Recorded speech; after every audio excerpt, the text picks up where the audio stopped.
Ramai yang cari setup spinning UL. Hari ni aku buat 3 set spinning UL. Ada 3 kat sini. Semua branded. Semua harga, semua discount guys. Ni korang tengok ni. Ni harga offernya. Aku offer kat korang. Offer bulan puasa sempena nak raya ni. So guys, yang pertama kita ada Shimano Ultegra saiz 1000. Ini semua baru guys. Aku pegang dengan Daiwa Base X. Panjang rod 6 kaki 2. LB dia ataupun pound dia 1.5 hingga 4 LB 2 piece. So set dia yang ni.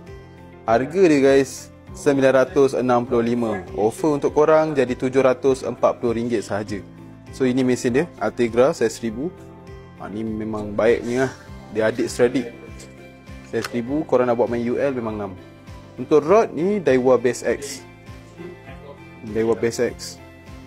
Ni rod baru guys Rod ni panjang 6 kaki 2 1.5 LB hingga 4 LB.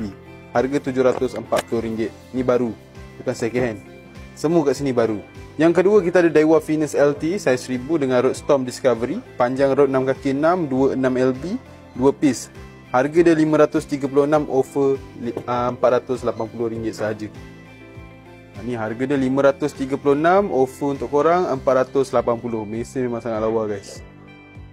Ni memang untuk game-game Venus lah, ataupun game-game BFS UL ni game. Saiz 1000 dengan Storm Discovery.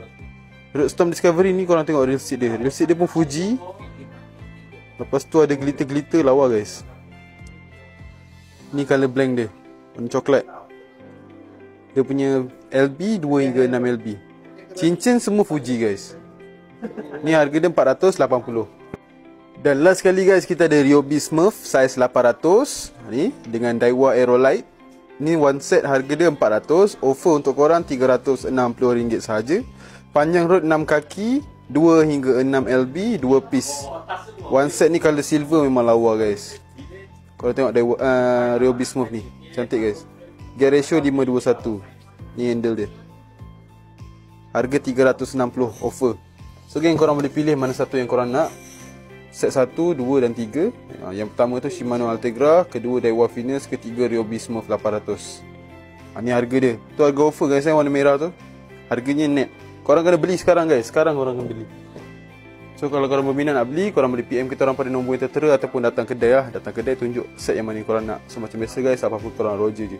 Dan kami juga menerima track and race dan road. Sekian, terima kasih.